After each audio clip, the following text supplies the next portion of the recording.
মাতরম, বন্দে মাতরম, বন্দে বন্দে মাতরম, মাতরম, বন্দে মাতরম, বন্দে মাতরম। বন্দে মাতরম। তৃণমূল কংগ্রেস তৃণমূল কংগ্রেস জিন্দাবাদ, তৃণমূল কংগ্রেস জিন্দাবাদ, মমতা ব্যানার্জি জিন্দাবাদ, অভিষেক ব্যানার্জি জিন্দাবাদ, সুরেশ চক্রবর্তী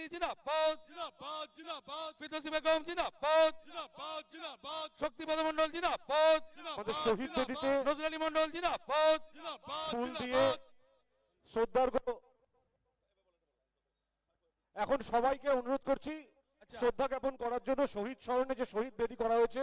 প্রথমেই শক্তিদা রয়েছেন আমাদের জেলার আইএনটিটিউসি সভাপতি, আমাদের সকলের অভিভাবক, ওনাকে অনুরোধ করব শহীদ স্মরণে ফুল দিয়ে আমাদের শহীদ তর্পণ আমরা করব। আমরা আমাদের সকল শহীদদের স্মরণ করে নেব আজকের দিনে, যাদের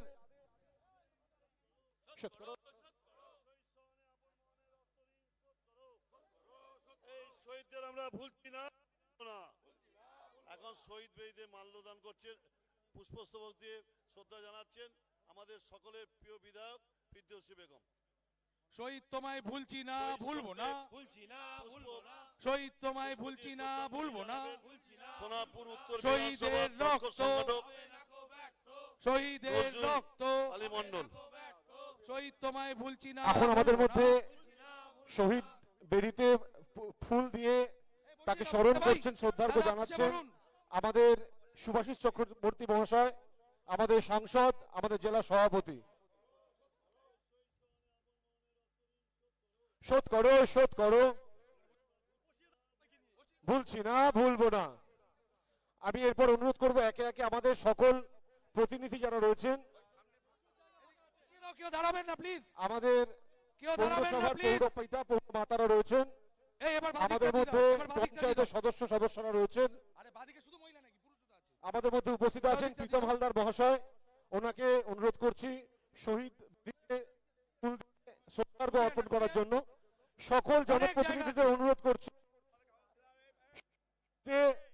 ফুল দিয়ে শহীদদের স্মরণ করার জন্য, শ্রদ্ধার্ঘ্য জ্ঞাপনের জন্য। আমাদের পঞ্চায়েত থেকে আসা সকল পঞ্চায়েতের সদস্য,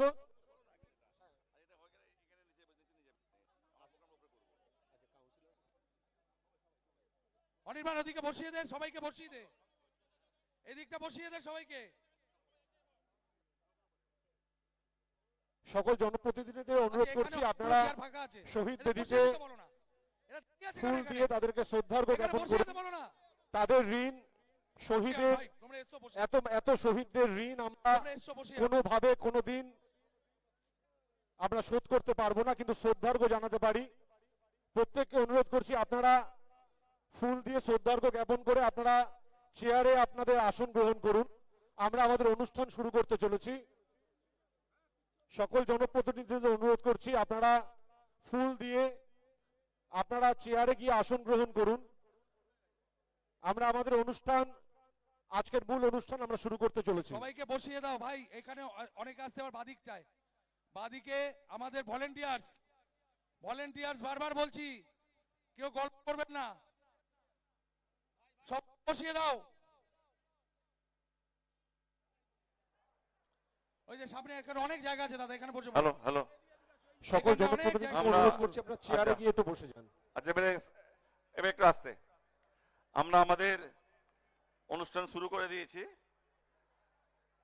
পতাকা উত্তোলনের মাধ্যম দিয়ে আমাদের দলীয় পতাকা উত্তোলন করলেন আমাদের দক্ষিণ চব্বিশ পরগনা জেলার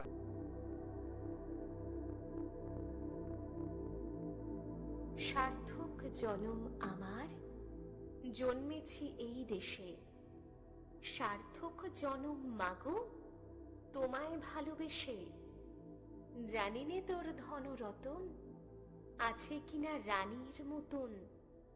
শুধু জানি আমার অঙ্গ জুড়ায় তোমার ছায়ায় এসে। কোন বনেতে জানিনে ফুল গন্ধে এমন করে আকুল। কোন গগনে ওঠে রে চাঁদ এমন হাসি হেসে। আঁখি মেলে তোমার আলো প্রথম আমার চোখ জুড়ালো, ওই আলোতেই নয়ন রেখে মুদব নয়ন শেষে। সার্থক জনম আমার, জন্মেছি এই দেশে।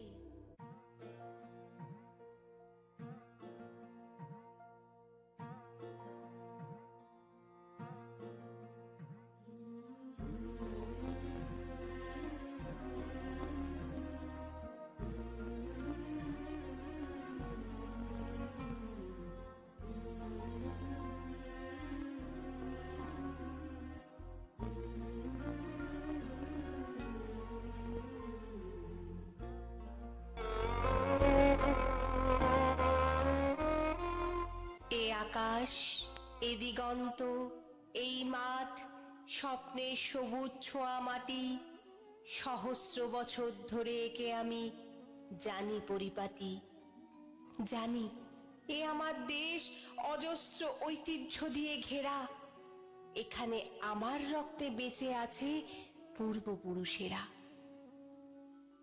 যদিও দলিত দেশ, তবু মুক্তির কথা কয় কানে।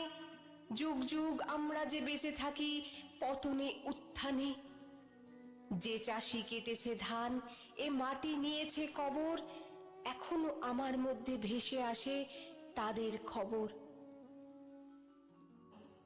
অদৃশ্য তাদের স্বপ্নে সমাচ্ছন্ন এদেশের ধুলি, মাটিতে তাদের স্পর্শ তাদের কেমন করে ভুলি। আমার সম্মুখে ক্ষেত, এ প্রান্তর উদয় অস্ত ঘাটি, ভালোবাসি এ দিগন্ত, স্বপ্নের সবুজ ছোঁয়া মাটি। আজন্ম দেখেছি আমি অদ্ভুত নতুন এক চোখে, আমার বিশাল দেশ আসমুদ্র ভারতবর্ষকে। আমার বিশাল দেশ, আমার আসমুদ্র ভারতবর্ষকে।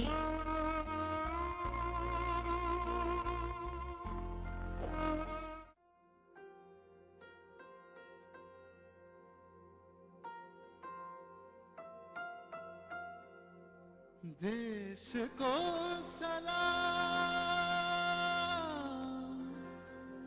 सलाम,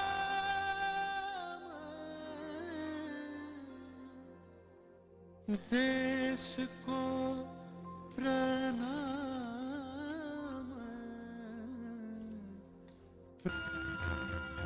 ভাইয়ের মায়ের এত স্নেহ কোথায় গেলে পাবে কেহ, ও মা তোমার চরণ দুটি।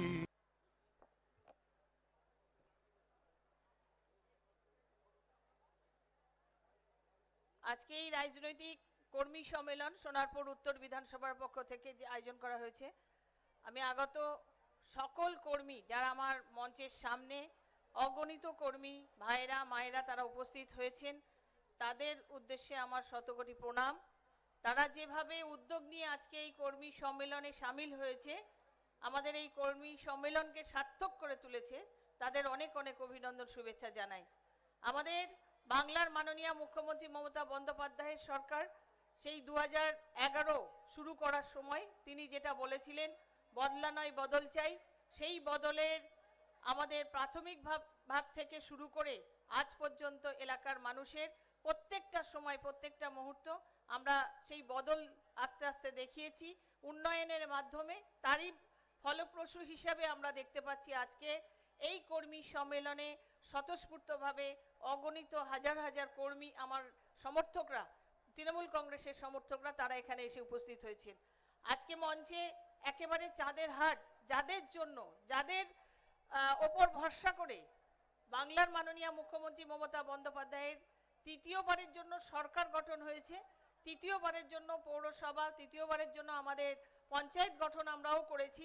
সেই পঞ্চায়েতের আমাদের একেবারে চাঁদের হাট সকল সদস্যরা আমার এখানে আছেন, পঞ্চায়েতের 5টা পঞ্চায়েতের প্রধান উপপ্রধান সহ সদস্যরা, এবং তার সঙ্গে আমার পৌরসভার মিউনিসিপ্যালিটি রাজপুর সোনারপুর মিউনিসিপ্যালিটির কাউন্সিলররা, এবং তার সঙ্গে আমাদের জেলার সভাপতি দাদা সুভাষিস দা আছেন, আমাদের শুভাকাঙ্ক্ষী এবং সবসময়ের জন্য গাইড করা এবং প্রত্যেকটা মুহূর্তে আমাদের সোনারপুর উত্তর বিধানসভা আরো বিশেষ করে কিভাবে সাংগঠনিক হয়ে উঠবে এবং কিভাবে আরো বেশি কাজ করা যায় তার পরামর্শ দেওয়া এবং তার সঙ্গে আমার এখানে শক্তিদা আছেন এবং আমার শক্তিদা হচ্ছেন আমারও এই অঞ্চলের একদম একনিষ্ঠ কর্মী এবং তার সঙ্গে তিনিও আমাদের সব সময়ের জন্য গাইড করেন এলাকার ভালো যাতে হয় এলাকায় যাতে উন্নয়ন হয় তিনিও আমাদের সঙ্গে আছেন এবং তার সঙ্গে আরো অন্যান্য অতিথিরা আছেন এখানে উপস্থিত এবং আসবেন এবং সর্বোপরি সোনারপুর উত্তর বিধানসভার সাংগঠনিকভাবে যিনি দেখেন সংগঠনটা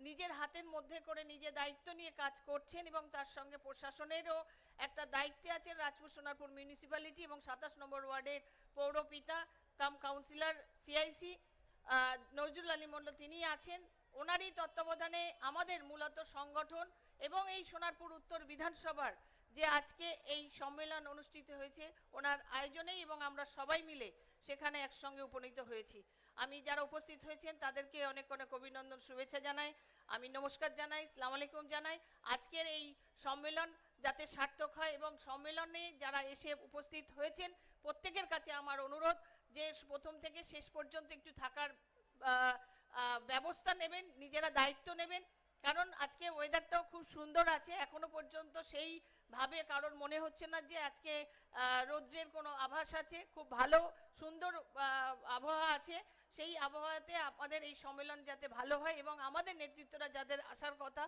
অনেকেই আসবেন যারা আসছেন রাস্তায় আছেন তাদের বক্তব্য অবশ্যই শুনবেন এবং আমাদের পরে যে খেলা শেষে আমাদের মধ্যাহ্ন ভোজনের যে কথা হয়েছে সেটাও আস্তে আস্তে সবাই আপনারা যাতে সেই ভোজনে অংশগ্রহণ করেন সেটাও আমরা থাকবো আপনাদের সঙ্গে এবং সর্বোপরি আজকে এইখান থেকে আমাদের বার্তা নিয়ে যেতে হবে এবং এখান থেকে কর্মসূচিগুলো অবশ্যই নিয়ে যে যার অঞ্চলে যে যার এলাকায় গিয়ে সেইভাবে আমাদের নতুন করে আবার তৈরি হওয়া নতুন করে আবার 2024 যাতে সংগঠিত হয়ে সোনারপুর উত্তর বিধানসভা থেকে আমাদের বিধানসভার নির্বাচনে যে মার্জিনে আমরা লিড করেছি তার থেকে আরো বেশি মার্জিনে আমরা সবাই মিলে লোকসভা যিনি প্রার্থী হবেন তার জন্য আমরা সবাই মিলে উদ্যোগ গ্রহণ করব ঝাঁপিয়ে পড়ব এবং তার থেকে বেশি লিড বিধানসভা থেকে আরো বেশি পরিমাণে লিড আমরা দিতে পারি সেই লোকসভার প্রার্থী যিনি হবেন তার হাতে এবং বাংলার মাননীয় মুখ্যমন্ত্রী মমতা বন্দ্যোপাধ্যায়ের হাতে দিয়ে আমরা এই উপহারটা ওনার দিতে চাই যে এত প্রকল্প এত উন্নয়ন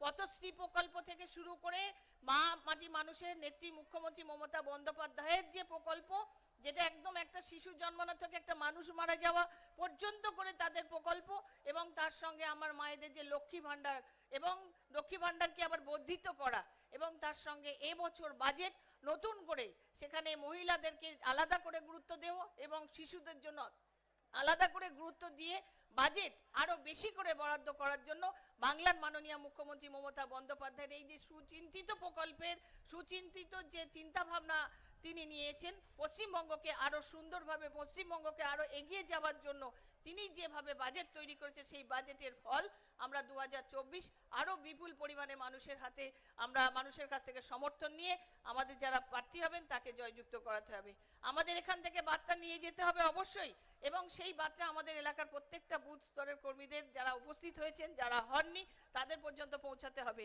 আরো সংগঠিত হতে হবে আরো মানুষের কাছে আমাদের পৌঁছাতে হবে যে উন্নয়নগুলো হয়েছে একদিকে দুয়ারের সরকার প্রকল্প আছে সেই দুয়ারের সরকার প্রকল্পের মাধ্যমে কিন্তু মানুষ সরাসরি সেখানে কোনো মিডলম্যান নেই কখনো সেখানে কোনো মানুষের আলাদা কোনো করার জায়গা নেই শুধু মানুষকে আমাদের পাঠাতে হবে দুয়ারের সরকার যে যে প্রকল্প আছে যার যা প্রয়োজন চলে গেলে দুয়ারের সরকারের সেই প্রয়োজনগুলো তারা অবশ্যই ফলপ্রসূ হচ্ছে তো আমাদের কাছে এত সুন্দর হাতিয়ার আছে বাংলার মুখ্যমন্ত্রী মমতা বন্দ্যোপাধ্যায়ের উন্নয়নের আরো একটা হাতিয়ার হচ্ছে দুয়ারের সরকার সেই দুয়ারের সরকারে মানুষ গেলে তার প্রত্যেকটা প্রকল্প সেই দুয়ারের সরকারের আধিকারিকরা দুয়ারে এসে আপনাদের মানুষের সেই পরিষেবাটা দিচ্ছে তাই আমাদের প্রত্যেকটা মানুষকে সেখানে পৌঁছানোর দায়িত্ব আমাদের সবাইকে নিতে হবে যারা যারা যে প্রকল্পগুলোর আওতায় এসেছে তারা তো আছেই এবং যাদের যে সমস্যার জন্য হয়তো এখনো আসতে পারছে না তাদেরকেও আমাদের দায়িত্ব নিয়ে যারা পাচ্ছি তাদের দায়িত্ব নিয়ে তাদেরকে আবার দুয়ারের সরকারের যাতে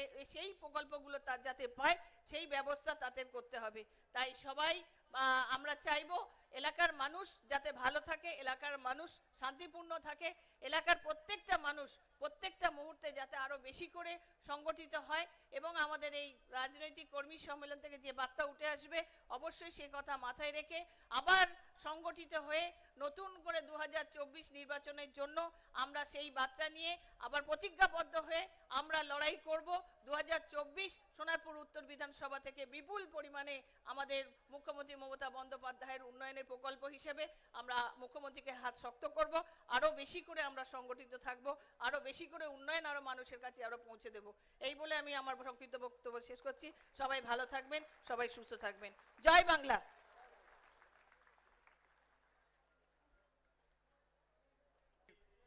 মহতী সম্মেলনে উপস্থিত আছেন আমাদের সকলের প্রিয় পশ্চিমবঙ্গ সরকারের সম্মানীয় পরিবহন দপ্তরের মন্ত্রী, দক্ষ সংগঠক দিলীপ মণ্ডল।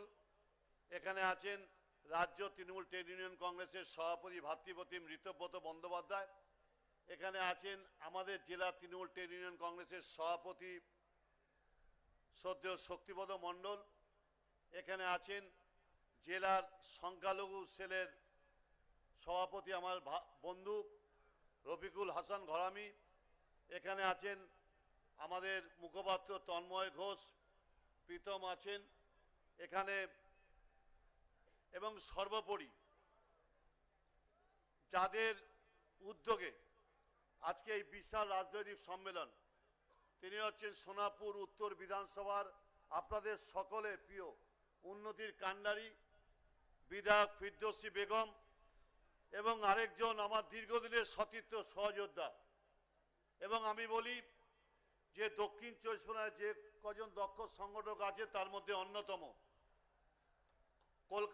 সোনারপুর রাজপুর পৌরসভার অন্যতম মেয়র পরিষদ নজরুল। আমি যখন তৃণমূল যুব কংগ্রেসের দায়িত্ব পেয়েছিলাম তখন আমার মনে আছে 25 নম্বর ওয়ার্ডের তৃণমূল যুব কংগ্রেসের সভাপতি হয়েছিল নজরুল।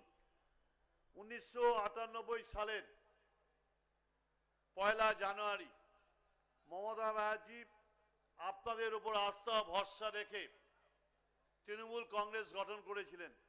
শুধুমাত্র কোনো ব্যক্তিগত স্বার্থে নয়, বামফ্রন্টের অত্যাচার, অবিচার, ভ্রষ্টাচার, ব্যভিচারের হাত থেকে বাংলার মানুষকে মুক্তির দিশা দেখানোর জন্য তিনি আপনাদের নিয়ে তৃণমূল কংগ্রেস গঠন করেছিলেন। সেই সময় অনেক বড় নেতা তারা কেউ ছিলেন না, কিন্তু তিনি জানতেন যে সারা বাংলার সাধারণ স্তরের মানুষরা, খেটে খাওয়া মানুষরা, সাধারণ কর্মীরা তারা আমাকে ভরসা করবেন। সেই সময় আমরা জাতীয় কংগ্রেস করতাম। সেই জাতীয় কংগ্রেস থেকে বেরিয়ে এসে কেউ কখনো সফলতা লাভ করতে পারেনি। একমাত্র বাংলার অগ্নিকন্যা মমতা ব্যানার্জি জাতীয় কংগ্রেস থেকে বেরিয়ে এসে তৃণমূল কংগ্রেসকে প্রতিষ্ঠা লাভ করেছিলেন শুধু আপনাদের সহযোগিতা, সমর্থন এবং আশীর্বাদ দিয়ে। কেন করেছিলেন দলটা করেছিলেন? সেই সময় দেখতাম জাতীয় কংগ্রেসের যারা পদাধিকারী ছিলেন তারা সিপিএম এর সঙ্গে আঘাত করে দলটা সিপিএম এর কাছে বিক্রি করে দেওয়ার চেষ্টা করছিলেন। কিন্তু মমতা ব্যানার্জি যেখানেই আন্দোলন করছিলেন, যেখানেই সমাবেশ করছিলেন, লাখো লাখো মানুষের সমাবেশ হচ্ছিল, কিন্তু আমরা নির্বাচনে জয়লাভ করতে পারছিলাম না। মমতা ব্যানার্জির বিবেকের দংশন হচ্ছিল। মানুষ চাইছে কিন্তু আমরা পারছি না এই সিপিএম এর মতো জগদ্দল পাথরটাকে বাংলার ক্ষমতা থেকে ক্ষমতাচ্যুত করতে। তাই মমতা ব্যানার্জি সেদিন তৃণমূল কংগ্রেসটা গঠন করেছিলেন। 2011 সালে প্রায় 13 বছর পরে বাংলার সর্বস্তরের মানুষ যখন বিশ্বাস করলেন, যখন ভরসা রাখলেন যে বাংলার কর্ণধার হিসেবে মমতা ব্যানার্জিকে অধিষ্ঠিত করতে হবে, 2011 সালের সর্বস্তরের মানুষ তাকে দুহাত ভরে আশীর্বাদ করেছিলেন। 294টির মধ্যে 184টি আসনে আমরা জয়লাভ করেছিলাম। সেই দিন 184টা ফুলের মধ্যে একটা ফুল ছিল ফিরদৌসী বেগম, আপনাদের দ্বারা নির্বাচিত হয়েছিলেন। আমি গর্বিত। আমি দক্ষিণ চব্বিশ পরগনায় বিষ্ণুপুর, সোনারপুর উত্তরে যে মানুষের ঢল, যে কর্মীদের ঢল দেখি আমি কোথাও দেখি না। আমি সংগঠন করার লোক, সংগঠন করতে ভালোবাসি, কিন্তু সংগঠনটাকে শুধুমাত্র শুধুমাত্র সংগঠন করলে বললেই হবে না। আজকে প্রত্যেকটা অঞ্চলে প্রত্যেকটা বুথে আমাদের পৌঁছে যেতে হবে, সেখানে মানুষের দুঃখ দুর্দশা জানতে হবে। কারণ আমাদের অনেক বড় সুযোগ করে দিয়েছেন আমাদের মুখ্যমন্ত্রী মমতা ব্যানার্জি। তিনি মুখ্যমন্ত্রী হওয়ার পর তার কাছে কাউকে আবেদন করতে হয়নি কোনো জাত বা ধর্ম বা বর্ণের। তিনি জন্ম থেকে মৃত্যু পর্যন্ত তার বাস্তব অভিজ্ঞতার মধ্যে দিয়ে ৭৯টা প্রকল্প ঘোষণা করেছেন। সেই প্রকল্পগুলো যদি আমরা জাতি ধর্ম বর্ণ নির্বিশেষে তৃণমূল স্তর পর্যন্ত রূপায়িত করতে পারি, তাহলে নির্বাচনের সময় আমাদের আলাদা প্রচার করতে হবে না, সেই প্রচার নিয়েই আমরা এগিয়ে যেতে পারবো। আমি এসে আজকে আরো বেশি গর্বিত, যেখানে একটা পুস্তিকা দিয়েছে আপনাদের নজরুল এবং বিধায়ক ফিরদৌসী বেগম, এইটা শুধু পড়বেন, কারো কাছে জ্ঞান দিতে হবে না। আপনাদের অঞ্চলের কি উন্নতি হয়েছে, সারা রাজ্যের কি উন্নতি হয়েছে, সংগঠনটাকে কিভাবে তৈরি করতে হবে, কিভাবে বুথকে শক্তিশালী করতে হবে, এই বইটা পড়বেন। শুধু বইটা নিয়ে বাড়িতে রেখে দেবেন না। আমার কাজ অনেকটা সহজ করে দিয়েছে, আমার বক্তৃতা দেওয়ার বেশি প্রয়োজন নেই। শুধু একটা কথা বলবো, যে আমি এখানে এসে সোনাপুর উত্তর বিধানসভায় এসে প্রায় প্রতিদিনই কোথাও না কোথাও সম্মেলন হচ্ছে। নজরুল বলছে দাদা আসতে হবে, ফিরদৌসী বলছে আসতে হবে, কখনো গ্রামাঞ্চলে কখনো পৌরসভায়। আমাকে গত বিধানসভা নির্বাচনে ফিরদৌসী আমাকে একটু দুঃখ করে বলছিল দাদা কোন নেতা, কোন বড় নেতাকে পাচ্ছি না। আমি বলে আমাদের তো দুজন মাথার উপর আছে, একজন মমতা ব্যানার্জি, আরেকজন আমাদের সেনাপতি অভিষেক ব্যানার্জি। আমি জানি তারা সময় দিয়ে পারবে, কিন্তু আমি তোমার উপর ভরসা রাখি। তুমি নজরুল একটা মিছিল করবে তোমার নির্বাচনের স্বার্থে, তোমার প্রার্থীর সমর্থনে। সেই দিন যা মিছিল দেখেছিলাম, আমি দেখেছিলাম কোন নেতার দরকার হয় না, আমি সেদিন পাশে ছিলাম, দেখছিলাম দু প্রান্তের মানুষ কিভাবে ফিরদৌসী এবং নজরুলকে আশীর্বাদ করছেন। তাদের হাসি মুখগুলো দেখে বলেছিলাম তুমি অনেক বেশি ভোটে জিতবে। শুধুমাত্র মুখে বললে হবে না, কাজের মাধ্যমে প্রমাণ করতে হবে। আজকে আমি এখানে বসে এলাম আর কমান্ড করলাম হবে না, প্রত্যেকটা বুথে বুথে আমাদের যারা বুথ সভাপতি আছে, সেখানে 50 যে সদস্য আছে তার সঙ্গে সমন্বয় করে, যেখানে যে দূরে আছে, সে পুরনো হোক নতুন হোক আমি বুঝি না, সবাইকে নিয়ে দলকে শক্তিশালী করতে হবে। আমাদের একটাই মিল, এখানে যত মানুষ এসছেন আর উপরে যারা বসে আছে তাদের একটাই মিল, আমাদের নেত্রীর নাম মমতা ব্যানার্জি। আমরা মমতা ব্যানার্জির অনুগামী। মমতা ব্যানার্জি ক্ষমতায় আসার পর বাংলায় একটা সম্প্রীতি ফিরে এসছে, বাংলার চারিদিকে প্রগতি হচ্ছে, বাংলায় সমতা এসছে।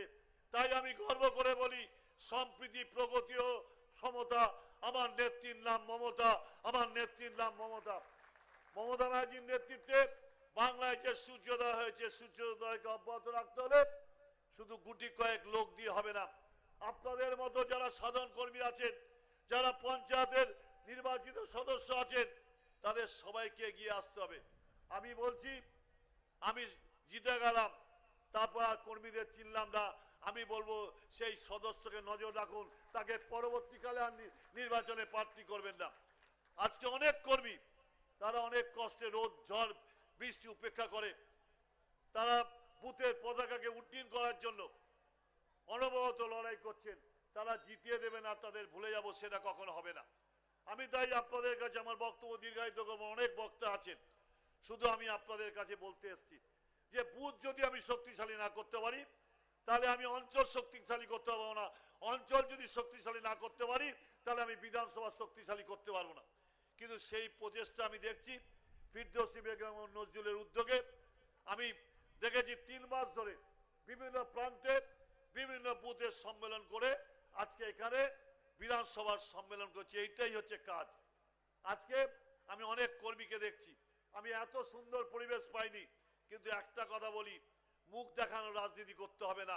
হাজিরা দিয়ে চলে যাবেন, তারা চলে যেতে পারেন, তারা বাড়িতে বসে থাকুন, দলকে সমর্থন করুন, তাদের রাজনীতি করতে হবে না। রাজনীতি করবেন, মমতা ব্যানার্জি সব সুযোগ পাইয়ে দেবে, আপনার পরিচিতি হবে, আপনি পঞ্চায়েতের সদস্য হবেন, পঞ্চায়েত সমিতির সদস্য হবেন, জেলা পরিষদের সদস্য হবেন, আর বাড়িতে বসে বসে রাজনীতি করবেন, সেটার দিন শেষ হয়ে গেছে।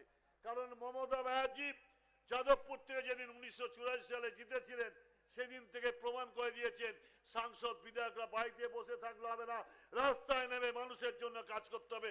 তাই রাজনৈতিক পরিবর্তন এনে দিয়েছে। এখন দেখেছেন, আগে আপনাদেরকে এমপিতে যারা দাদা সাংসদ যারা ছিল, সিপিএম বলুক অন্য দলে বলুক, আমরা কাউকে চোখে দেখতে পারতাম না, মাটি তো দূরের কথা। কিন্তু মমতা ব্যানার্জি যাদবপুর থেকে সাংসদের প্রার্থী হওয়ার পর আমরা দেখেছি নির্বাচনের যে প্রক্রিয়া, যে মানুষের যে প্রক্রিয়া, সেটা পাল্টে গেছে। তাই আমি বলি যে আজকে যারা এখানে উপস্থিত হয়েছেন সবাইকে আমি ধন্যবাদ জানাবো, অভিনন্দন জানাবো। কিন্তু একটা কথা বলি, এখানে এলাম, বক্তৃতা শুনলাম, খাইলাম, চলে গেলাম, তাও হবে না। আপনাদের অনেক বেশি দায়িত্ববোধ দিয়ে এগিয়ে যেতে হবে। কারণ তৃণমূল কংগ্রেস কর্মীদের দায়বদ্ধতা অনেক বেড়ে গিয়েছে। কারণ 2024 লোকসভা নির্বাচন, এই নির্বাচন গুরুত্বপূর্ণ নির্বাচন। এই সংকটকালে আমাদের মনে রাখতে হবে যে দলের চেয়ে দেশ বড়, সেই দেশকে বাঁচানোর লড়াই করতে হবে। একটা সাম্প্রদায়িক দল কেন্দ্রের মস্তদে অধিষ্ঠিত হয়েছে, তাদের ভারতবর্ষ থেকে উৎপাটিত করতে হবে, উৎখাত করতে হবে, নাহলে ভারতবর্ষকে বাঁচানো যাবে না।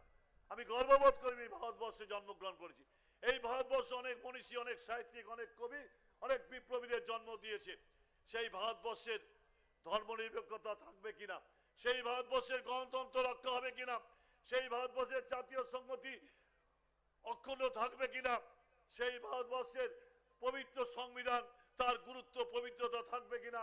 আজকে যে দলটা কেন্দ্রের মস্তদে অধিষ্ঠিত আছে তারা সংবিধান মানে না, তারা গণতন্ত্র মানে না, তারা ধর্মনিরপেক্ষতা মানে না। আমাদের দেশ সর্বধর্ম সমন্বয়ের দেশ।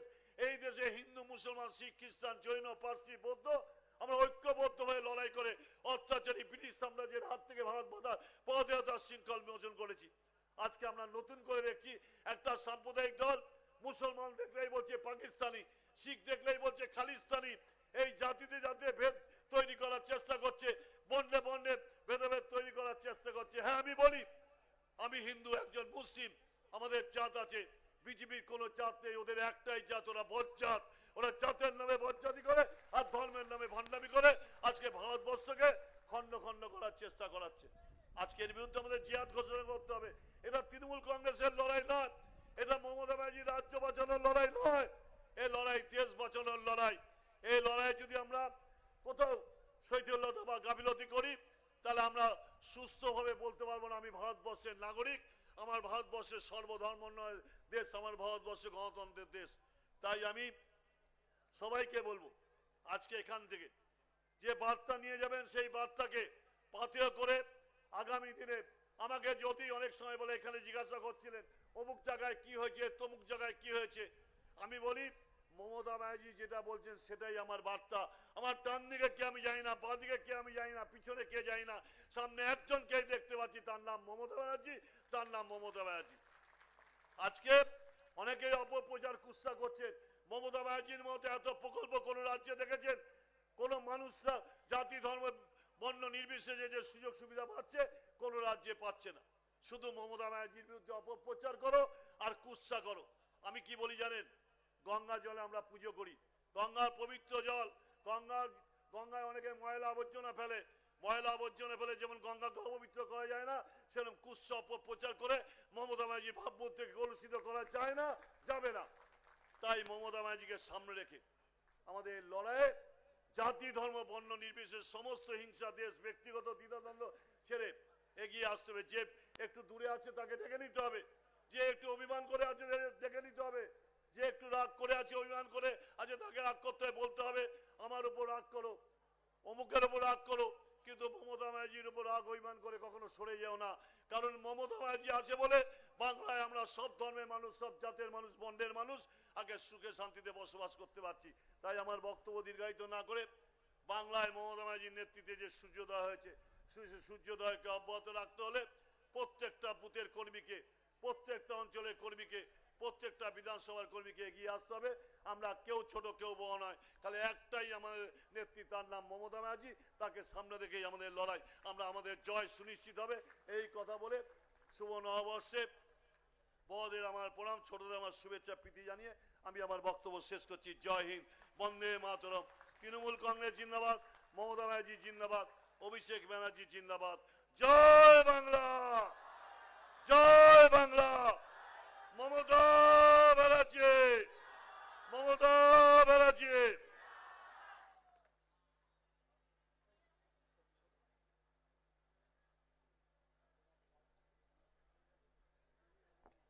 ধন্যবাদ আমাদের সুভাষিস দাকে তার মূল্যবান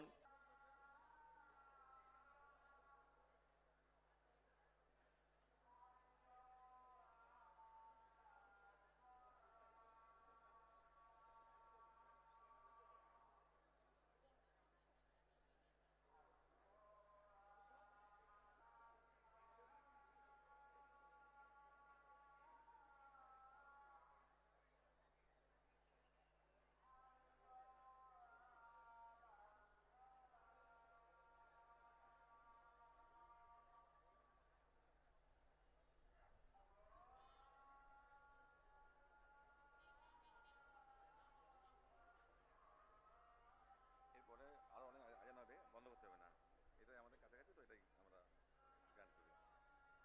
আপনি বক্তব্য রাখবেন।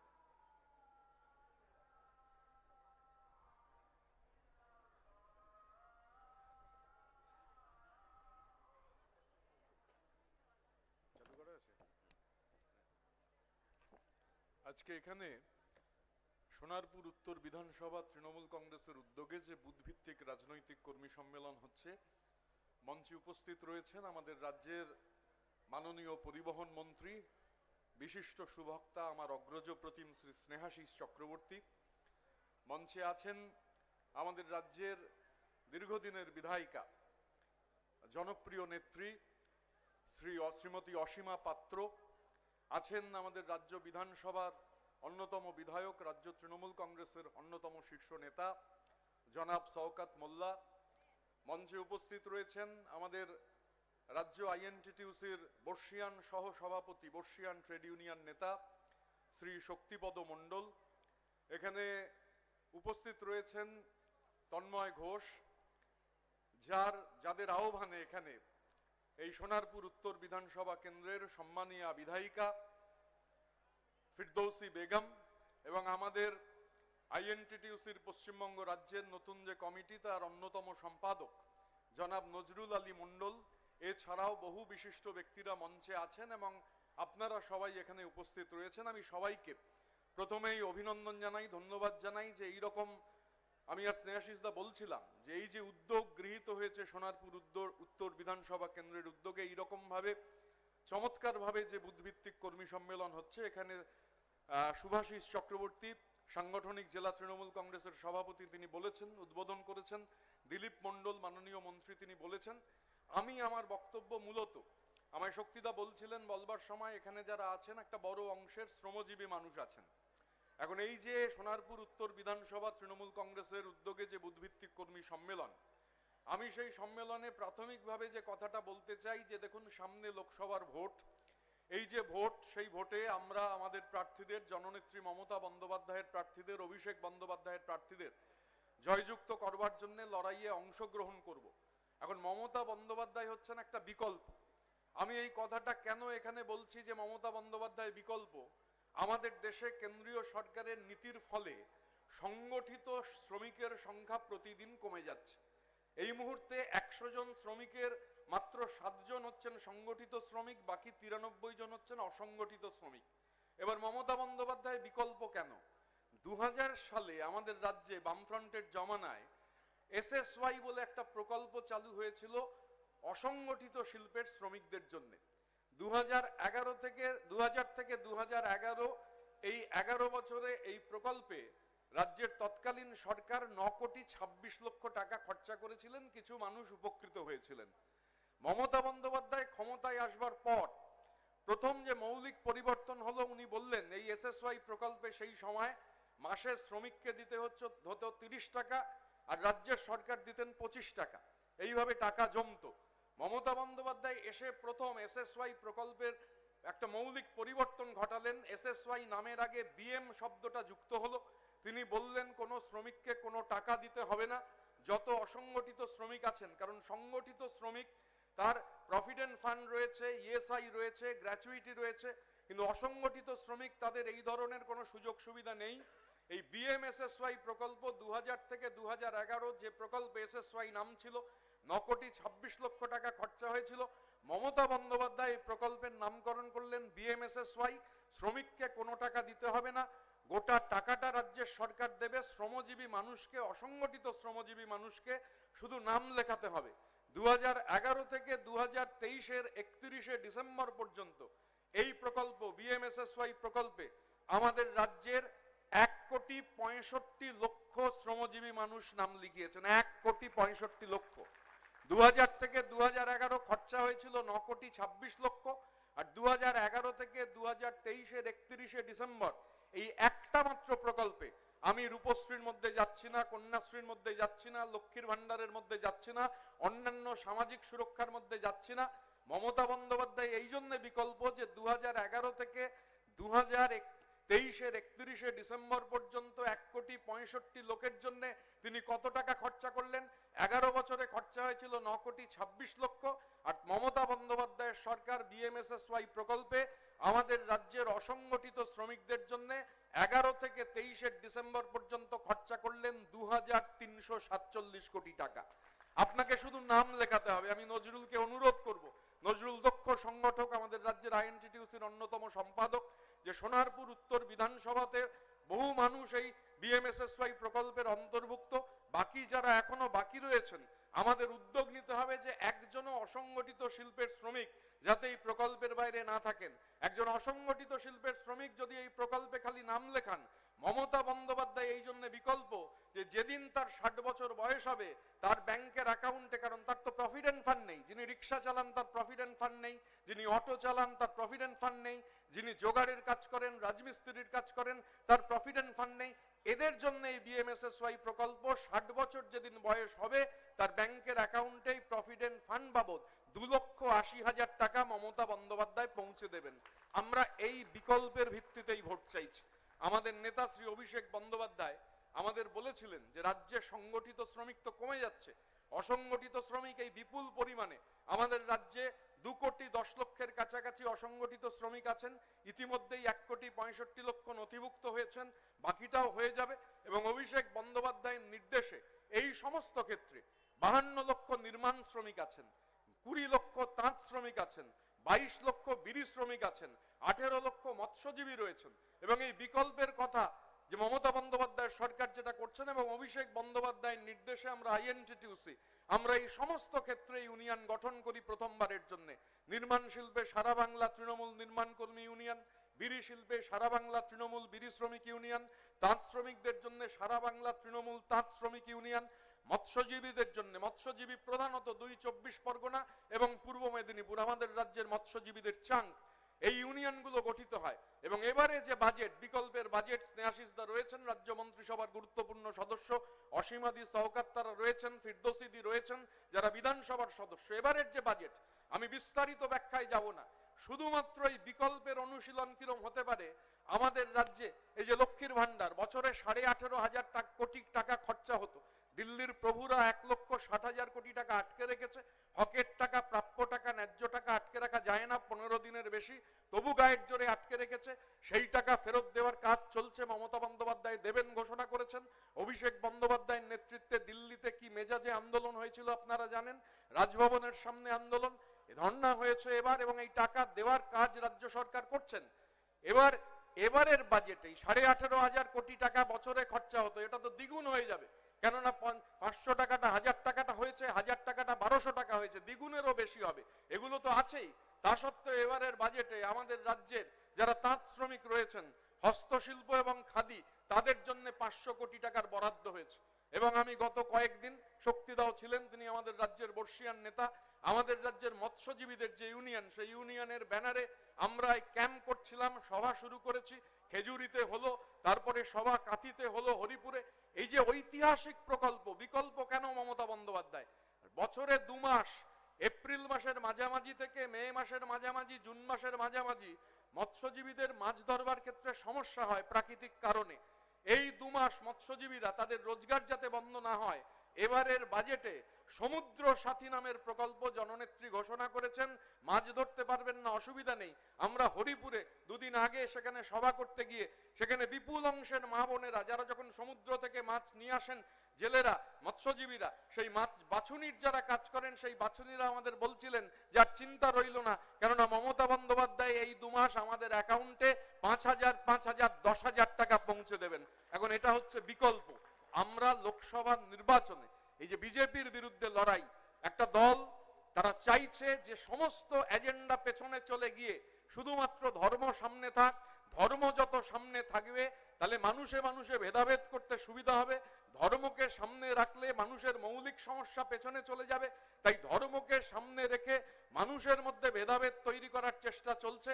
আর এই সোনারপুর উত্তর বিধানসভার এই যে বুথভিত্তিক কর্মী সম্মেলন, তা থেকে আমরা বলতে চাই, আমাদের নেতা অভিষেক বন্দ্যোপাধ্যায় বারবার বলেন, আপনারা জানেন যে ভোট হবে কাজের ভিত্তিতে, ভোট হবে উন্নয়নের ভিত্তিতে, ভোট হবে সামাজিক সুরক্ষার ভিত্তিতে, ধর্ম কখনো ভোটের ভিত্তি হতে পারে না। আর আমাদের বাংলার মাটি, বাংলার মাটির যে চিরকালীন ঐতিহ্য, বাংলার শিকড়ে যে ঐতিহ্য প্রতীত রয়েছে, 1757 সালে পলাশীর আমবাগানে স্বাধীন বাংলার শেষ নবাব সিরাজের পতন হয়েছিল। ইংরেজ বণিকের মানদণ্ড শাসকের রাজদণ্ডে রূপান্তরিত হয়েছিল। সিরাজ পরাজিত হয়েছিলেন, সিরাজ ধর্মে মুসলমান ছিলেন।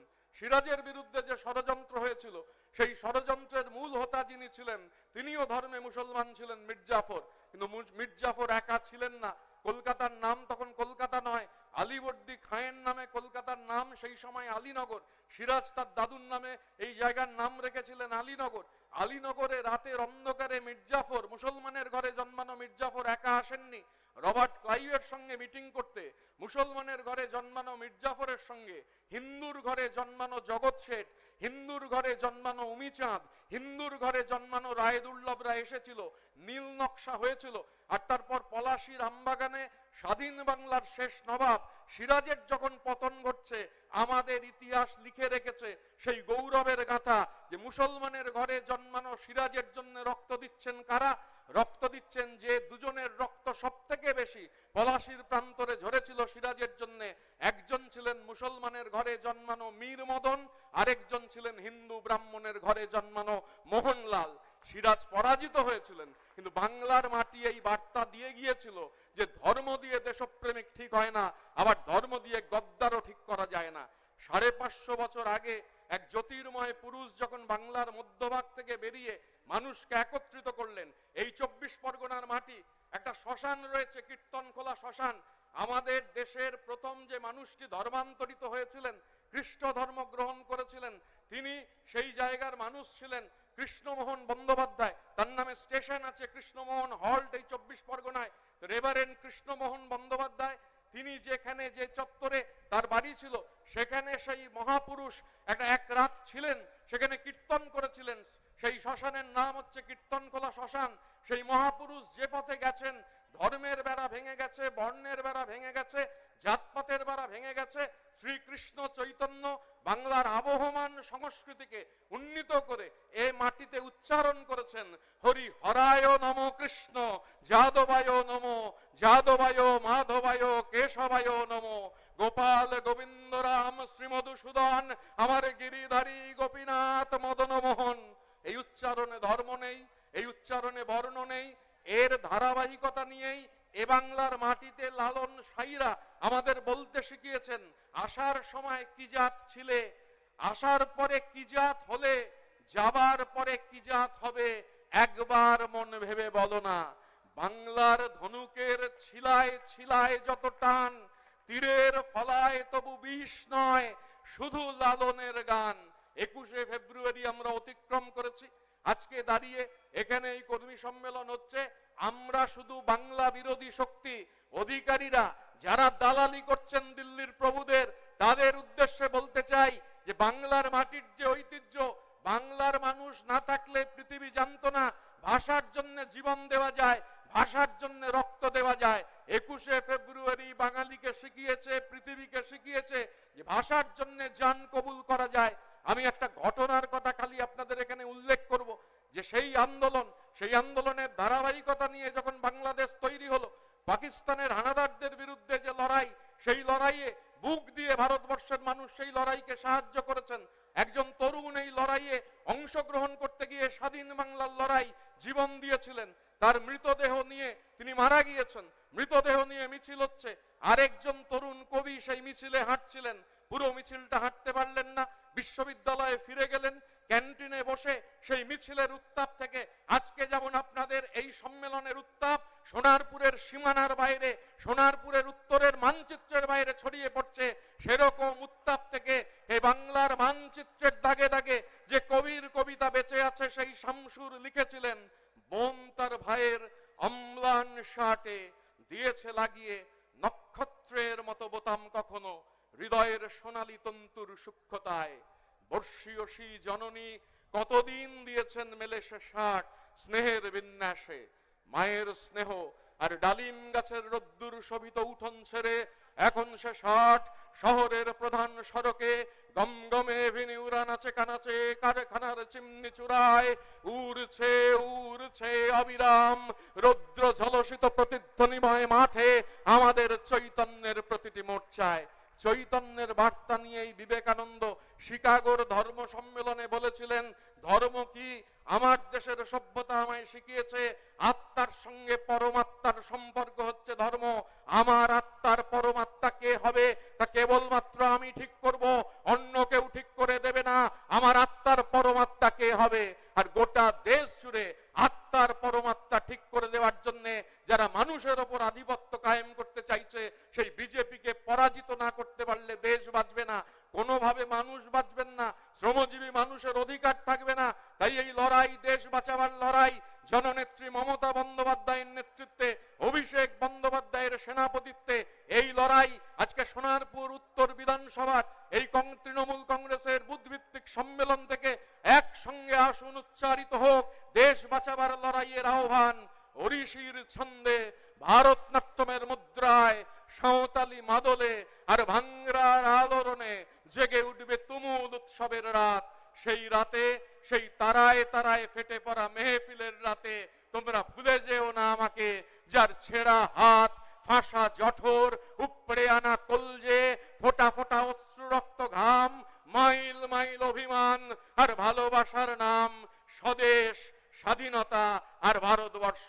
স্বদেশের জন্য, স্বাধীনতার জন্য, ভারতবর্ষের জন্য আগামী 15ই আগস্ট লালকেল্লা থেকে দেশের প্রথম বাঙালি প্রধানমন্ত্রী হিসেবে মমতা বন্দ্যোপাধ্যায় ভাষণ দেবেন।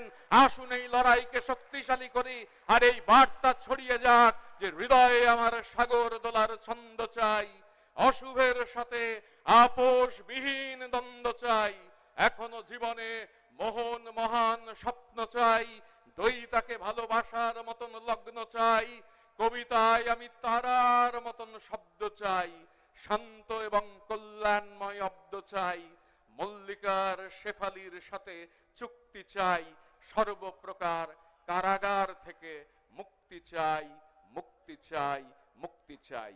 জয় হিন্দ, বন্দে মাতরম। সর্বভারতীয় তৃণমূল কংগ্রেস জিন্দাবাদ, জননেত্রী শ্রীমতী মমতা বন্দ্যোপাধ্যায় জিন্দাবাদ, আমাদের নেতা শ্রী অভিষেক বন্দ্যোপাধ্যায় জিন্দাবাদ। জয় বাংলা। যার উদ্যোগে আজকের এই কর্মী সভা, আমার ছোট বোন, আপনাদের অত্যন্ত কাছের মানুষ, ভালোবাসার মানুষ, আমাদের বিধায়ক ফিরদৌসী বেগম, আজকে মঞ্চে এসে আমি ভাবলাম যে কার নাম থেকে শুরু করব। এত মন্ত্রী, এত জনপ্রতিনিধি, সে পঞ্চায়েত হোক, পুরসভা হোক, দলের সর্বনেতৃত্ব, মানে তৃণমূল কংগ্রেসের কোর কমিটি যদি মিটিং হয়, যত লোক থাকে এখানে আজকে ফিরদৌসী এবং নজরুল সবাইকেই নিয়ে এসছেন। এটাই হচ্ছে ওদের কাজ, ওদের মানুষের সঙ্গে যোগাযোগ, ওদের প্রতি ভালোবাসার একটা টান।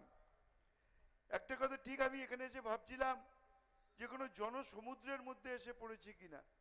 আমি স্যালুট জানাই আপনাদের যে আজকে যে পরিমাণ মানুষ আজকে সোনারপুর উত্তর থেকে আমাদের কর্মীরা, মমতা বন্দ্যোপাধ্যায়ের সৈনিকেরা আজকে এখানে যে উপস্থিত হয়েছেন, আমার মনে হয় যদি বিজেপির কোনো নেতা ছবিটা দেখেন তাহলে প্রার্থী দেবেন কিনা আমার সন্দেহ আছে। দু একদিন আগে শুনছিলাম, দেখছিলাম বিজেপির কোনো এক নেতা, বড় নেতা এখানে এসে বড় বড় কথা বলে গেছিলেন। ওনাকে শুধু বলে যাই, আমাদের শুধু মহিলা কর্মীরাই যদি রাস্তায় থাকে তাহলে বিজেপির জামানত বাজেয়াপ্ত হয়ে যাবে। ওরা বড় বড় কথা বলে, মিডিয়াকে সঙ্গে নিয়ে অনেক কথা বলে, মানুষের মনে ওদের কোনো জায়গা নেই। মানুষের মনে জায়গা আছে কার? মানুষের মনে জায়গা আছে মমতা বন্দ্যোপাধ্যায়। আরে এত বড় বড় যদি কথা বলে ওদের বলুন, এই ডায়াস কালকে থাকবে, বিজেপির নেতারা আসুক, আমাদের ছোট নেতারা থাকবে। ভারতবর্ষ শুধু নয়, বাংলার মানুষের জন্য বিজেপি কি করেছে তারা এসে বলুক। আমাদের নেতারা বলবে যে মমতা ব্যানার্জি গরিব, প্রান্তিক, খেটে খাওয়া মজদুর, শ্রমিক, ছাত্র, যুব, মহিলা তাদের জন্য কি করেছেন।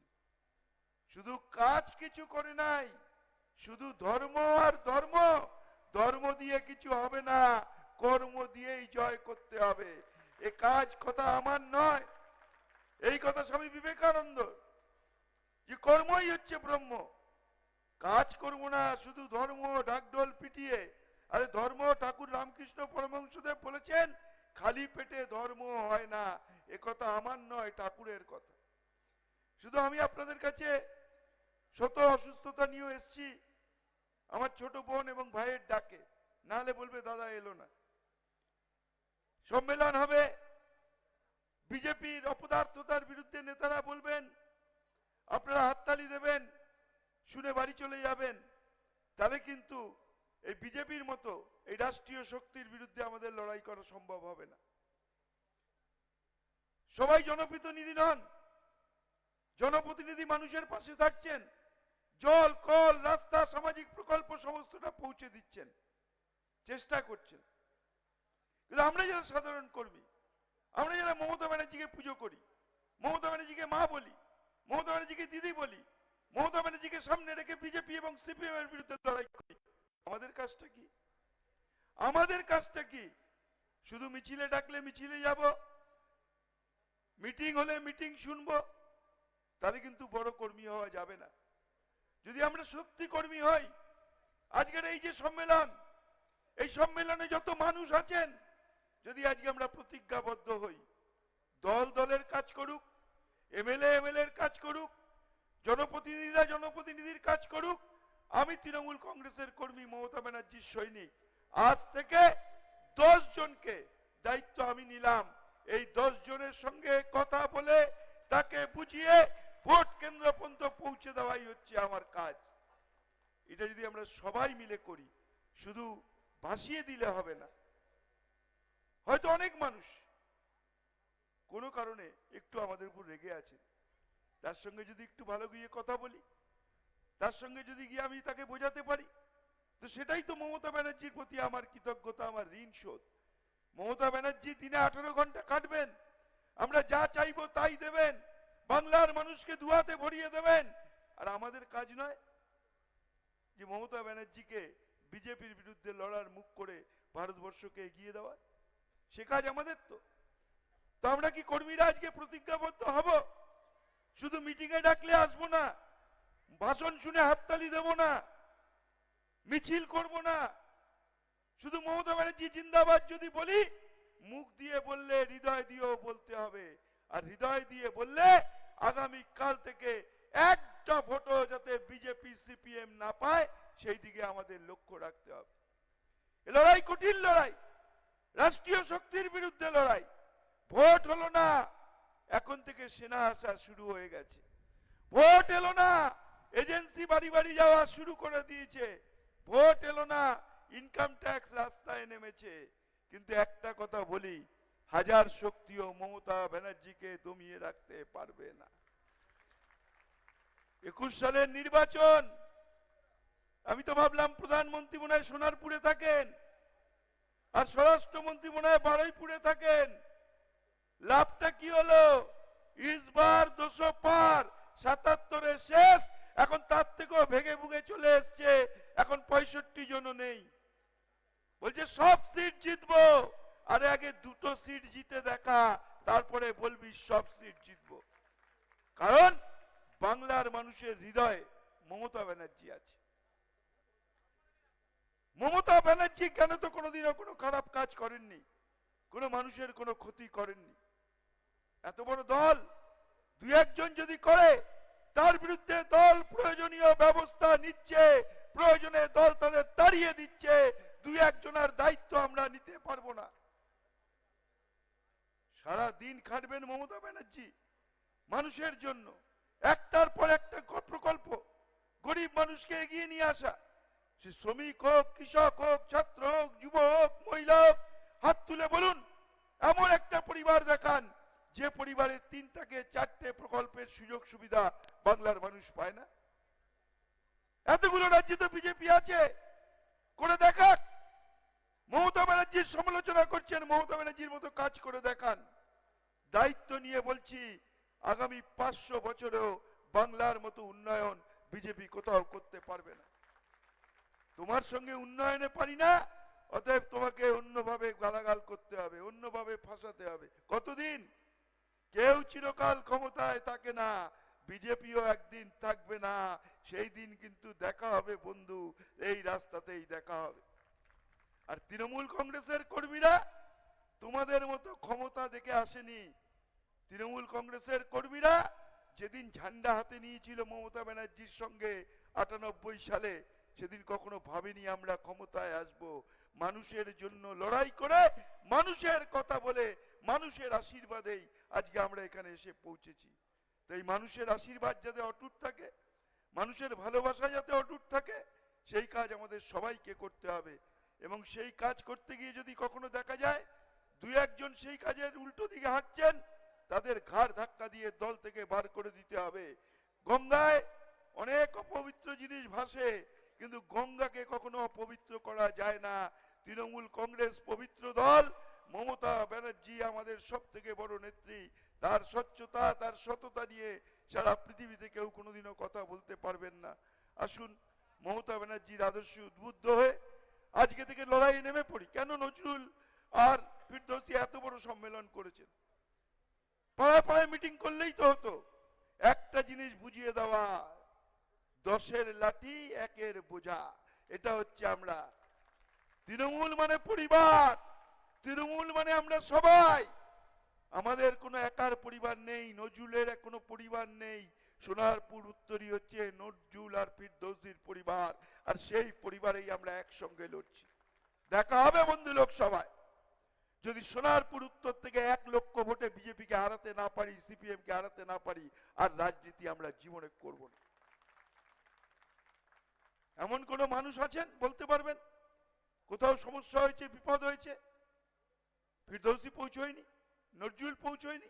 সকাল থেকে রাত পর্যন্ত যারা মানুষের কাজ করে, মানুষ কার সঙ্গে থাকবে?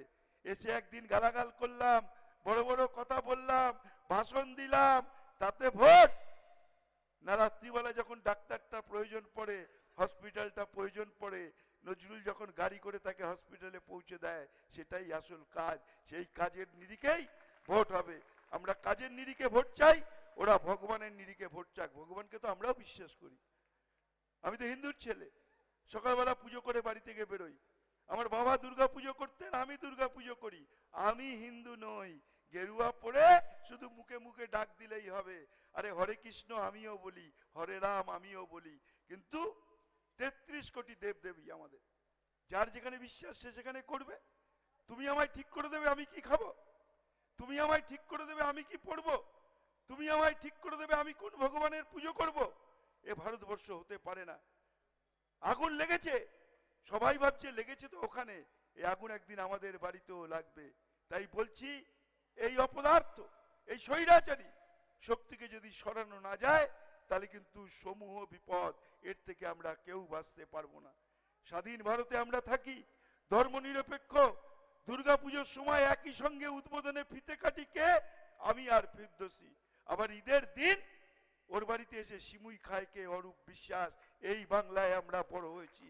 সেই বাংলাকে খণ্ড খণ্ড দ্বিখণ্ডিত করতে চাইছে, তার বিরুদ্ধে আমাদের সবাইকে এক হয়ে লড়াই করতে হবে। লড়াই মানে শপথ। তৃণমূল সিপিএম এর মতো ওই জগদ্দল পাথরকে ছুঁড়ে ফেলে দিয়েছে, বিজেপি তো কোন ছাড়। আসুন না আবার আগের ফর্মে ফিরে যাই।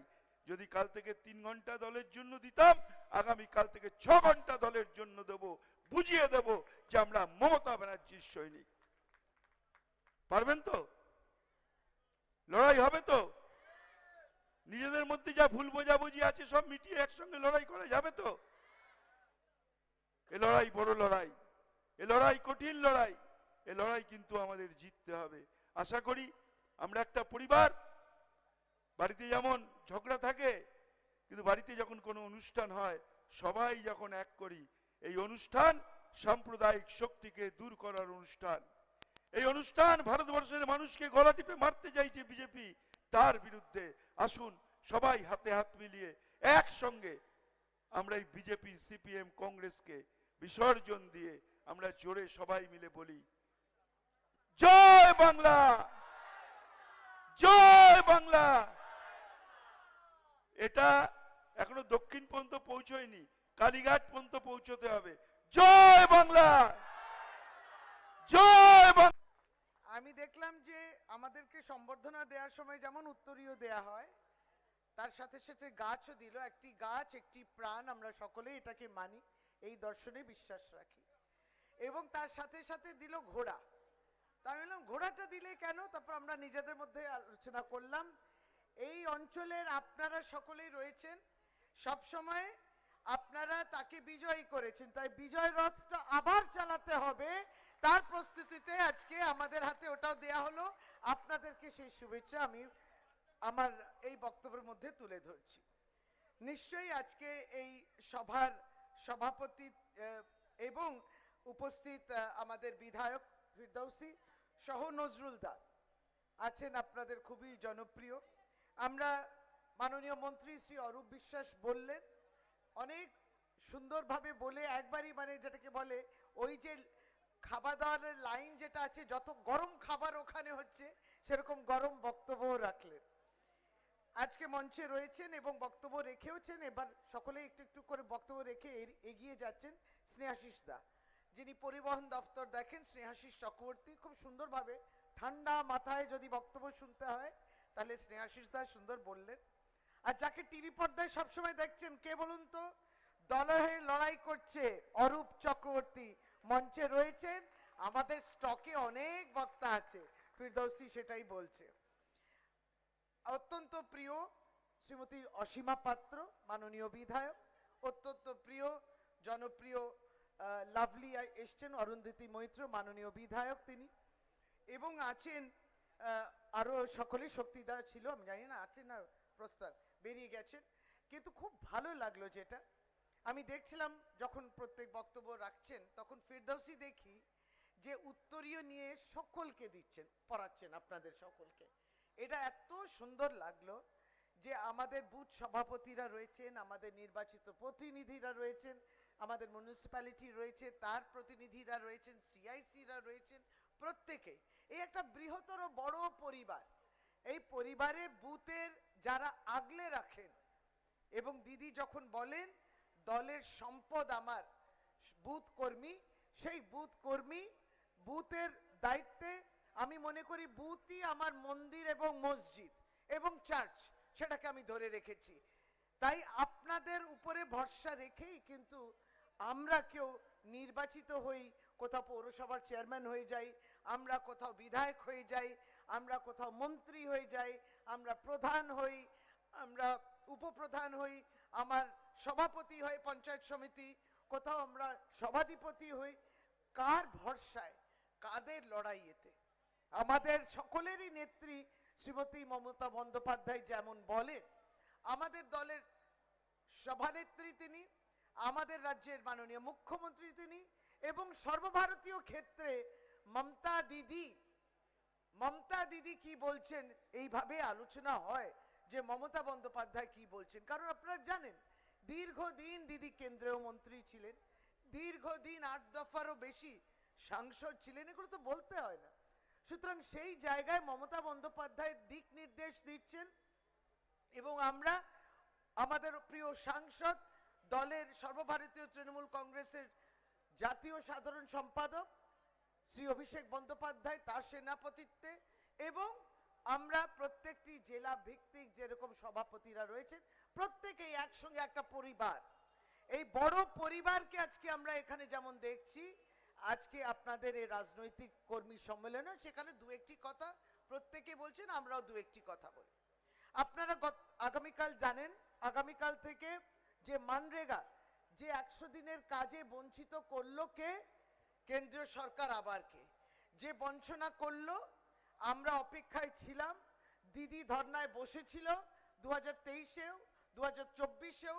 অভিষেক বন্দ্যোপাধ্যায় নবজোয়ারের বললেন, এই সমস্তটা 2-2.5 বছর ধরে চলছে, কিন্তু যখন দেখলাম কোনো হেলদোল নেই, তখন দিদি ঘোষণা করলেন এইবার আপনারা জানেন যে যারা বঞ্চিত হয়েছেন, প্রথমে 21 লক্ষ ছিল বঞ্চিত, মানে কাজ করেছেন কিন্তু টাকা দেয়া হয়নি তাদের, তারপর সেই সংখ্যাটা অবশ্যই বৃদ্ধি হচ্ছে, কারণ 24.5 লক্ষ হলো। তারপর সত্যি যখন ক্যাম্প বসতে লাগলো সেই সংখ্যাটাও বাড়ছে, কিন্তু প্রতিজ্ঞা নিয়েছে রাজ্য সরকার যে তাদের টাকাটা, যেই টাকাটা কেন্দ্র সরকার দেওয়ার কথা সেটা রাজ্য দেবে, এবং সেটা আগামীকাল থেকে আরম্ভ হতে চলেছে। আপনারা একেবারেই দায়িত্বে রয়েছেন, ক্যাম্পও হয়েছে, আপনারা জানেন যে সব মানুষ যারা আসবেন, যারা নথিভুক্ত হয়েছেন, যারা এসে ক্যাম্পে আবার নামও লিখাচ্ছেন, জব কার্ড ছিল ইত্যাদি সবটাই, এই পুরোটা আপনারা দায়িত্ব নিয়ে কাজটা করছেন। আমরা মনে করি যে যখন যে কোনো রাজনৈতিক দল যখন একটা নির্বাচন আসে, কিছু কথা বলে, কিছু প্রতিশ্রুতি দেয়, সেই প্রতিশ্রুতি পূরণ করাটাই হচ্ছে নিশ্চয়ই তার উপরে নির্ভর করে মানুষ ভোট দেয়, তাই তো? আপনারা রয়েছেন প্রত্যেকেই দলের সম্পদ, আপনারা এই কথাগুলোই কিন্তু আবার গিয়ে তাদের বলবেন, দেখো এই তাকে নির্বাচিত করলে, এই দলকে নির্বাচিত করলে, এই সিম্বল তৃণমূল কংগ্রেসকে নির্বাচিত করলে এই কাজগুলো হবে। দেখুন তো 2021-এর সময় দিদি কিন্তু লক্ষ্মী ভান্ডার নামটা তখন রাখেনি, কিন্তু তিনি তখন বলেছিলেন মেয়েদের জন্য আমি কিছু করব, এবং সেই কাজটা তিনি সেপ্টেম্বর, আপনারা জানেন সেপ্টেম্বর মাস থেকে অগস্ট মাসে ঘোষণা, সেপ্টেম্বর থেকে লক্ষ্মী ভান্ডার শুরু হয়ে একবারই টাকাও ঢুকতে আরম্ভ করলো। সেই প্রতিশ্রুতি রাখা, তার নাম হচ্ছে তৃণমূল কংগ্রেস, তার নাম হচ্ছে মমতা বন্দ্যোপাধ্যায়। আজকে এই লক্ষ্মী ভান্ডার যখন আরম্ভ হলো, এই যে আমাদের বিরোধী যারা আছেন তারা বললেন এটা কি, এটা ভিক্ষা দিচ্ছে, এটা তো মানে ছোট ছোট করে টাকা দিচ্ছে ইত্যাদি, কিরকম তাচ্ছিল্য করলো। মনে রাখতে হবে এই কথাগুলো, আজকে মনে রাখতে হবে, কারণ এইবারেও দিদি কিন্তু লক্ষ্মী ভান্ডার যারা 500 পাচ্ছিলেন তাদেরকে 1000 করেছে, যারা 1000 পাচ্ছিলেন তাদের 1200 করেছেন, সবটাই আপনাদের মুখস্থ, নতুন আমার বলতে হবে না। প্রতিশ্রুতি পূরণ শুধু নয়, একটি প্রকল্প চালু হওয়ার পরে সেটা বন্ধ হয় না, যেটা কেন্দ্রীয় সরকার আমরা দেখেছি, এবং ধারাবাহিকভাবে তার শ্রীবৃদ্ধি ঘটুক সেইটা দিদি কাজটা করেছেন। আবার এইবারের এই বছর আপনারা দেখেছেন, ছোট্ট উদাহরণ করে, যখন সর্বভারতীয় ক্ষেত্রে 3-4টে রাজ্যে নির্বাচন হয়েছিল, তখন এই বিজেপি লক্ষ্মী ভান্ডার আদলে বলতে লাগলো যে আমরা একটা প্রকল্প করব যেখানে মাসে মাসে মহিলাদের টাকা দেয়া হবে। যারা ভিক্ষার কথা বলেছিলেন তারা আলটিমেটলি এই লক্ষ্মী ভান্ডার মমতা বন্দ্যোপাধ্যায় মডেলটা মেনে নিয়ে তারপর তাদের রাজ্যেও কিন্তু তারা ভোটের আবেদন করেছিলেন। আজকে আমাদের কাজটা কি? একজন রাজনৈতিক কর্মী সম্মেলনে যখন আমরা আসি, আমরা একটু কাজটা বুঝে নিই, একটু ঝালিয়ে নিই যে তৃণমূল কংগ্রেস কি কি বলছে, তৃণমূল কংগ্রেসের এই সরকার কি কি কাজ করছে, সেটাই তো আমরা মানুষের কাছে পৌঁছে দেব। আমরা মানুষের কাছে যখন আমরা লক্ষ্মী ভান্ডার বলি যে 1,98,00,000 ছিল এই বৃদ্ধির আগে সংখ্যা, আপনাদেরকে একটা খুব পরিষ্কার করে বলি, কারণ আমি গর্বিত বোধ করি মাননীয় মুখ্যমন্ত্রীর স্বপ্ন এই লক্ষ্মী ভান্ডার প্রকল্পটা আমার দফতরের মধ্যে দিয়ে কার্যকরী হচ্ছে, দিদি সেই দায়িত্ব দিয়েছেন। আপনি বলবেন, আত্মবিশ্বাস নিয়ে বলবেন, কনফিডেন্স নিয়ে বলবেন, সারা ভারতবর্ষে লক্ষ্মী ভান্ডারের মতো কোনো প্রকল্প নেই। কেন? স্নেহাশিস দা বোধহয় একটু টাচ করেছিল এই বিষয়টা। আপনাকে জানতে হবে, বিশিষ্ট আমরা, আপনিও অর্থনীতিবিদ নয়, আমিও নই, কিন্তু দিদি দেখুন কিরকম ভেবেছে, এইটাকে বলে সামগ্রিকভাবে ইউনিভার্সাল বেসিক ইনকাম। আমি কেন এটার উপর এত জোর দিচ্ছি, এই জন্যে যে আমরা বুঝতে পারছি না যে দিদি কত গুরুত্বপূর্ণ একটা কাজ করে দিল। প্রথম ভারতবর্ষে তিনি বলে দিয়েছেন একটি পরিবারে প্রত্যেকটি মহিলা একটা করে তার একটা টাকা ঢুকবে, প্রত্যেকটি মহিলা একটি পরিবারে যে 25 বছর থেকে 60 বছর মধ্যে বয়স, তার কিন্তু এই টাকাটা ঢুকবে। এটা বিশিষ্ট অর্থনীতিবিদরা বলেছিলেন, বিশেষভাবে কোভিডের সময়, যে একটি ইউনিভার্সাল বেসিক ইনকাম হওয়া উচিত। এত সরকারের আগেও ছিল, সরকার, বর্তমান সরকার কেন্দ্রেও রয়েছে, কেউ কিন্তু সেটা করেনি। দিদি এটা প্রথম করেছে ভারতবর্ষে, আপনাদের এগুলো বলতে হবে। লক্ষ্মী ভান্ডার সর্বপ্রথম একেবারে প্রতিটি মহিলাকে যে টাকা মাসে মাসে দেয়া, যেটা এখন বৃদ্ধি হয়েছে, সারা ভারতবর্ষে এই মডেলটা কোথাও হয়নি। এই যে মানরেগার আমরা বলছি যে কত প্রতিবাদ করেছে, আমরা কি দেখলাম যে প্রতিবাদ আমরা করে গেলাম, আর আমাদের বিরুদ্ধে আজকে অনেক বড় বড় কথা যারা বলছেন তারা কিন্তু ফোন করে বলেছিলেন এই টাকাটা দেবেন না পশ্চিম বাংলাকে। সুতরাং যারা বলেছিলেন যে 100 দিনের কাজের টাকাটা বাংলাকে দেবেন না, সেই বাংলা বলছে তোমাদেরকেও একটি ভোটও দেব না আমরা। এই কথা পরিষ্কার। যে আমার ভালোটা বোঝে না, যে বাংলার ভালোটা করলো না, যে বাংলার স্বার্থটা বুঝলো না, যারা কাজ করেছেন তাদের টাকাটা দেয়া হয়নি, তাদের একটি ভোটও দেবে না। তাই আপনি দেখবেন এখন টিভি পর্দায় অনেক কিছু দেখবেন। আপনি ভাবুন তো, যদি বিজেপি এতই 400 সিট পেয়েই যাব, যদি 400 সিট পেতেই হয় আর তুমি পাবেই ভাবছো, তাহলে কেন এতগুলো পার্টিকে ভাঙার চেষ্টা করছো? কেন মহারাষ্ট্রতে অজিত পাওয়ারকে নিলে? কেন আজকে কথা উঠবে যে কমলনাথ, যে কংগ্রেস চিরজীবন করে গেছে, কমলনাথ তার ছেলেকে নিয়ে কি বিজেপিতে যাবে? কেন আপনারা এগুলো করবেন? কেন আপনি সরকার ভাঙছেন? বিজেপিকে প্রশ্ন করবেন তো। কারণ তারা জানে যত তারা বলছে 400-র কথা, আসলে অনেক তলাইতে রয়েছে তাদের সিটের ক্যালকুলেশন। না হলে তাদের কোনো প্রয়োজন ছিল না যে প্রত্যেকটি বিরোধী পার্টির বাড়িতে, প্রত্যেকটা বিরোধী নেতৃত্বর কাছে, প্রত্যেকটি বিরোধী দল যারা বিজেপির বিরুদ্ধে রয়েছে তাদের কাছে সিবিআইডি পাঠাতে। পরিষ্কার অঙ্ক। যদি আমি জানতাম যে আমি জিতবো, তাহলে আমার দরকারটা কি ইন্ডিয়া অ্যালায়েন্সকে ভাঙার?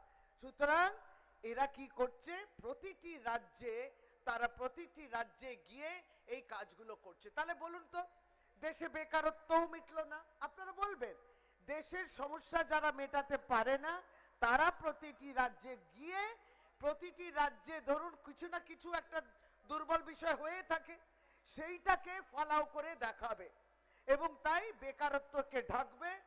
100 দিনের কাজে টাকা দেয়া হলো না, সেটাকেও ঢাকবে।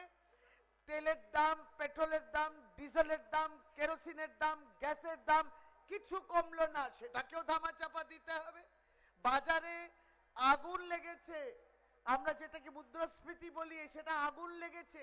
মানুষের কেনার টাকা নেই হাতে, এই কেনার ক্রয় ক্ষমতা কমে গেছে, এগুলো তো ধামাচাপা দিতে হবে। তাই আরো বেশি করে বাংলায় এসে সিবিআইডি করো।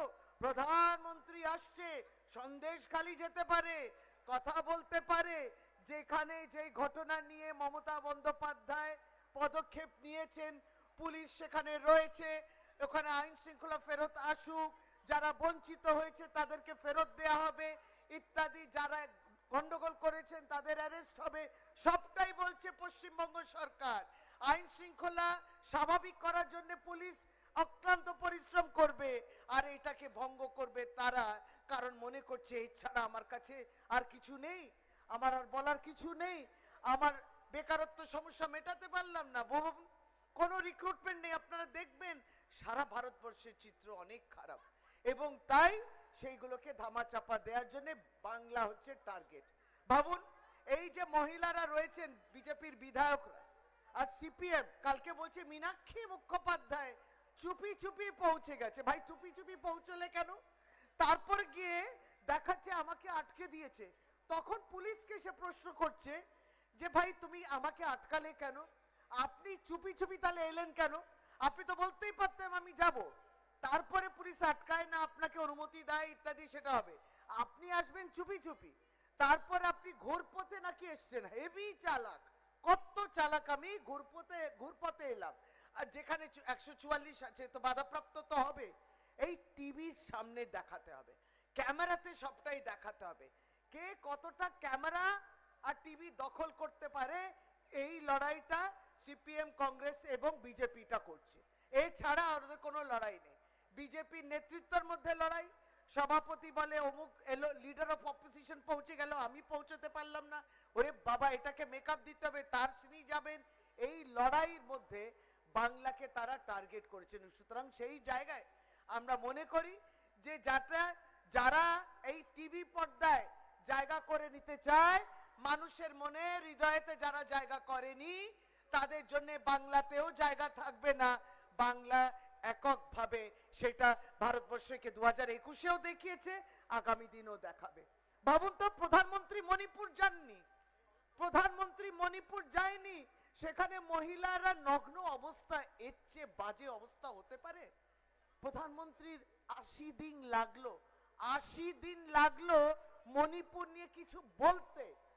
79 ডেজ, সত্যি বলছে 79 দিন লাগলো তাকে শুধু বলতে যে হ্যাঁ মণিপুরে কিছু একটা হয়েছে। কার সরকার? ডবল ইঞ্জিন সরকার। কে যেন এখানে বসে বলছে মুখ্যমন্ত্রী রিজাইন করুক। আরে ভাই, ডবল ইঞ্জিন সরকারে মণিপুরে মুখ্যমন্ত্রীকে বলেছিলেন রিজাইন করতে? তারা বলেছিলেন? বলেননি। সুতরাং শ্লীলতাহানি একবারে বিজেপি নেতৃত্বের মধ্যে ভোট।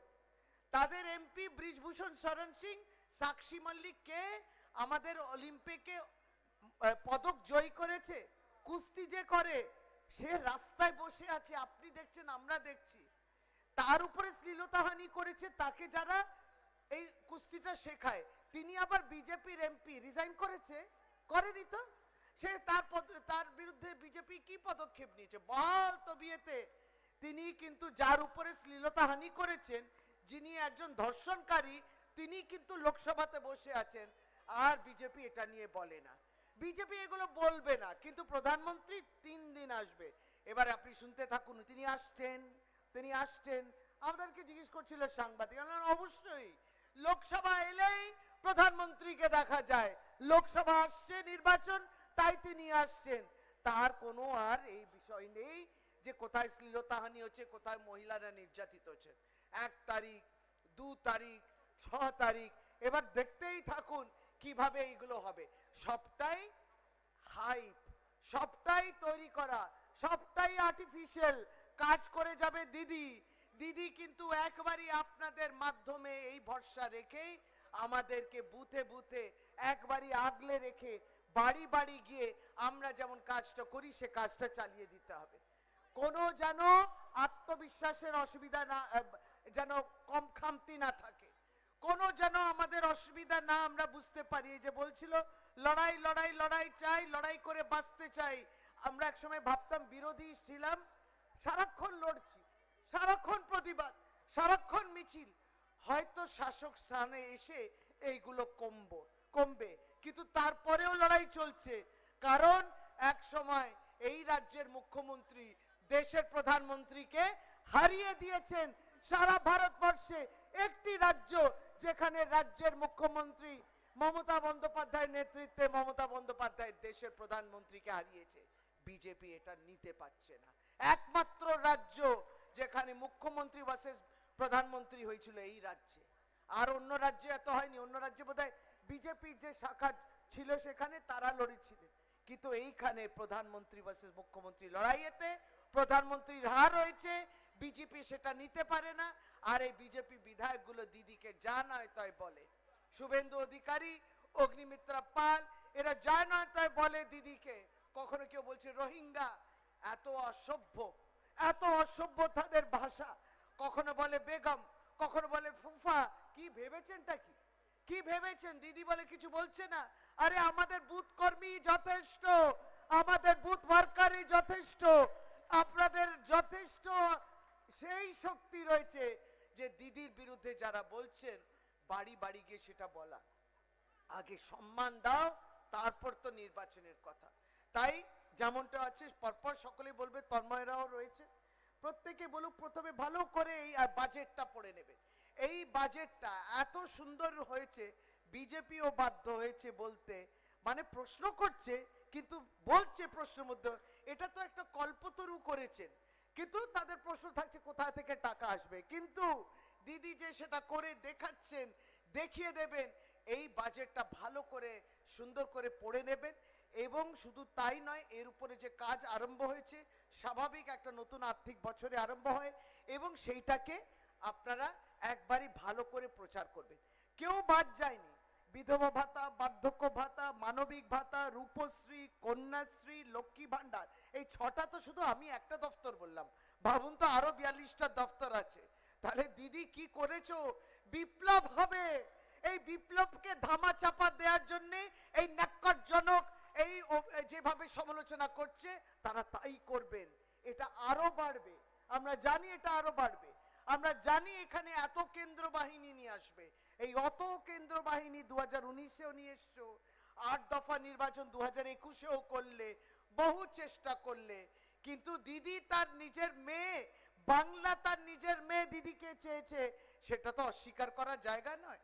তাই আমরা প্রত্যেকেই, আমি এটা অন্য জায়গাও বলি এবং আমি নিজে আমার বিধানসভা কেন্দ্রেও বলি, যে অনেক মানুষ টাকা পয়সা নিয়ে ঘুরছেন, অনেক দল বলতে পারলে অনেক টাকা পয়সা নিয়ে ঘুরছে, প্রলোভন দেখাচ্ছে।